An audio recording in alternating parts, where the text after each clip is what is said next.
न्याय दिलाने वाले ही न्याय के लिए न्यायालय में जाएंगे। अभिभाषक संघ में पड़ी फूट, 6 पूर्व अध्यक्षों को वर्तमान अध्यक्ष ने दिए नोटिस। अभिभाषक संघ की लड़ाई अब खुलकर नोटिसों पर आ गई है। 8 अभिभाषकों ने अध्यक्ष से 4 वर्ष का लेखा जोखा मांगा तो उन्होंने 5 पूर्व अध्यक्षों को नोटिस देकर उनके कार्यकाल का हिसाब मांग लिया। तो सभी ने अध्यक्ष के खिलाफ मोर्चा खोलते हुए सभी ने कहा कि उन्हें नोटिस देने का अधिकार नहीं है। नोटिस को लेकर मानहानि का दावा लगाने की बात भी कही जा रही है। अभिभाषक संघ के चुनाव के बाद से ही अभिभाषक 2 गुटों में बढ़ चुके थे। अब खुलकर एक दूसरे के खिलाफ मोर्चा भी खोल लिया। संघ के 6 पूर्व अध्यक्ष विनोद रघुवंशी, केशव रघुवंशी, मदन लाल मौर्य, जितेंद्र सिंह कुशवाहा, इंद्रजीत सिंह चौहान, कमल मालवीय सहित सदस्य शैलेंद्र सिंह चौहान व जगदीश चावड़ा ने पत्र देकर अध्यक्ष से उनके 4 वर्ष के कार्यकाल का हिसाब मांगा। तो अध्यक्ष विजय वर्मा ने पूर्व 5 अध्यक्ष इंद्रजीत सिंह चौहान, केशव रघुवंशी, मदन लाल मौर्य, जितेंद्र सिंह कुशवाहा व कमल मालवीय को नोटिस देकर इनके कार्यकाल का हिसाब मांग लिया। केशव रघुवंशी 1995 से वर्ष 2000 तक थे। इसके बाद सभी अध्यक्ष बने। 1995 का हिसाब अब मांगने को लेकर 5 पूर्व अध्यक्ष ने वर्मा के खिलाफ मोर्चा खोलते हुए खुलकर मीडिया में कई आरोप लगाए। आइए सुनते हैं विस्तार से। अध्यक्ष हैं विजय सिंह वर्मा जी, इनके द्वारा एक नोटिस दिया गया है और जिसमें इनके द्वारा लिखा गया है कि आप महोदय अभिभाषक नागदा में दिनांक 1/9/2010 से दिनांक मैंने तारीख गलत डाल रखी है, 10/11 का नहीं है मेरा कार्यकाल। से वास्तव में पहली बात तो इनको यही पता नहीं है कि मेरा कार्यकाल कब से कब तक का था। उसके अलावा मुझे नोटिस दे रहे हैं अभी। इससे अंदाजा लग जाता है ये कितने बड़े जानकार हैं और कितनी इनको बाहर की चिंता है।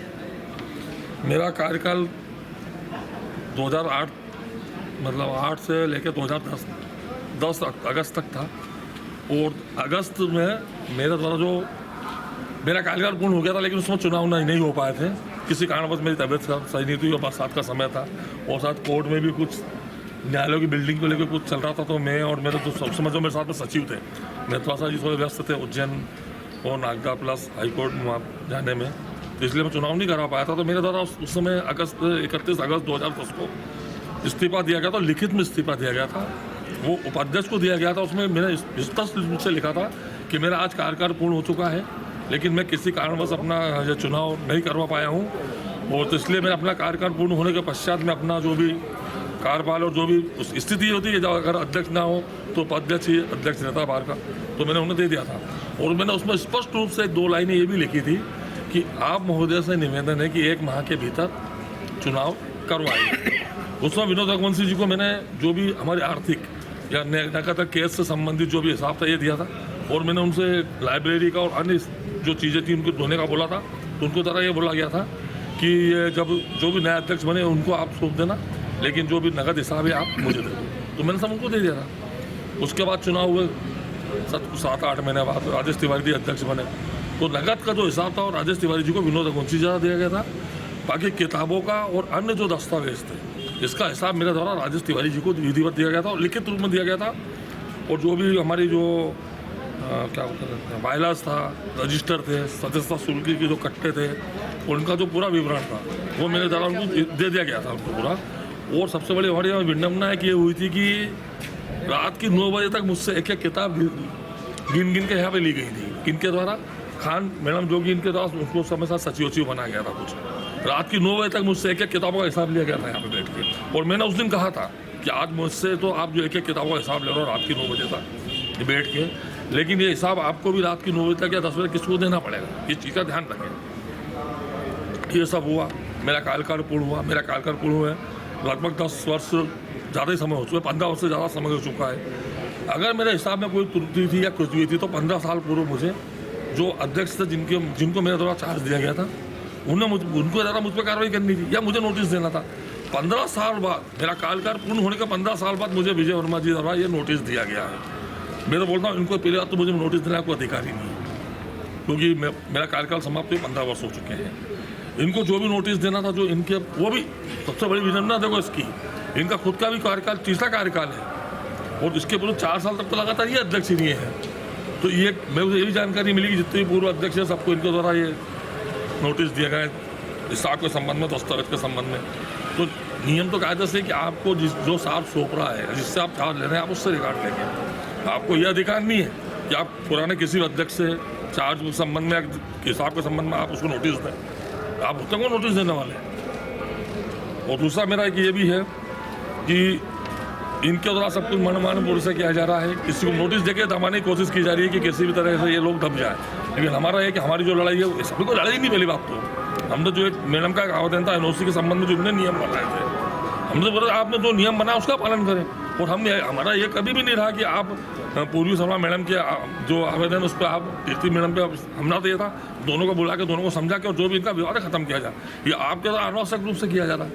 आज तक किसी पक्षकार से कोई आवेदन नहीं लिया गया किसी भी प्रकरण में। ये पहले बार है कि इन्होंने जानबूझ के अपने आप को और अपने साथियों को बचाने के लिए लिया है।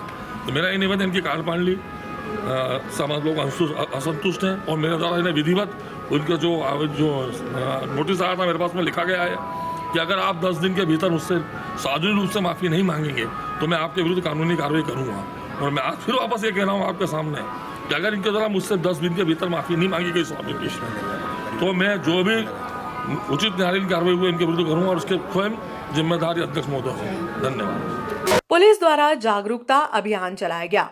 मकर संक्रांति पर शहर में पतंगबाजी का दौर दिन भर जारी रहा। इधर टीआई अमृतलाल गौरी के निर्देशन में पुलिस पार्टी लगातार शहर में भ्रमण कर जागरूकता अभियान चलाती रही ताकि कोई चाइना डोर का उपयोग न कर सके, जिसके लिए पुलिस जवानों ने कुछ छतों पर भी पहुंचकर हिदायतें दी। नागदा पुलिस आप सभी से निवेदन करती है कि संक्रांति का त्योहार खुशियों से मनाएं, सूती धागे का प्रयोग करें और जीवन बचाएं।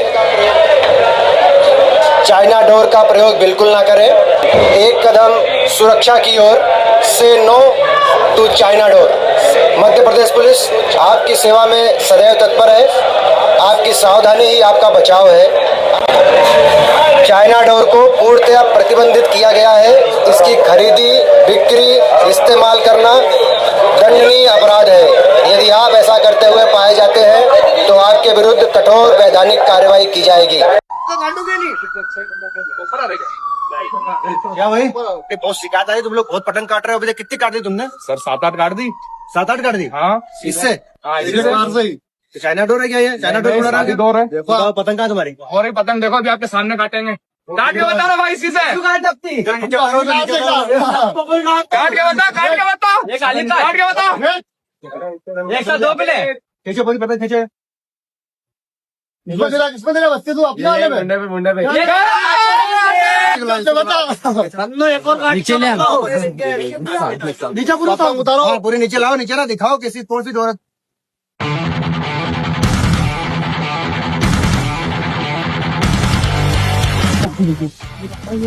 तो इधर आओ, इधर आओ। तो लो तोड़ो उसको। कैसे चेक करोगे मालूम? चाइना डोर कैसे चेक होती? तोड़ो। ये है पट्टी है पता ये। और बहुत अच्छी बात है कि तुम लोग चाइना डोर से नहीं उड़ा रहे हो। ये बहुत अच्छी बात है। सभी से यही निवेदन रहेगा कि भाई पतंग उड़ाओ, खूब त्योहार मनाओ, अच्छे से मनाओ, पर चाइना डोर का प्रयोग मत करो। अपने को कौन से धागे से उड़ाना है? सूती धागे से। रामकथा शुभारंभ पर भव्य कलश यात्रा निकली। केंद्रीय मंत्री जटिया, विधायक डॉक्टर चौहान आयोजन स्थल पर पहुंचे। मां भुवनेश्वरी भक्त मंडल के तत्वाधान में श्री राम कथा महोत्सव के शुभारंभ पर बेलाग्राम स्थित बड़े गणेश मंदिर से भव्य कलश यात्रा निकाली गई।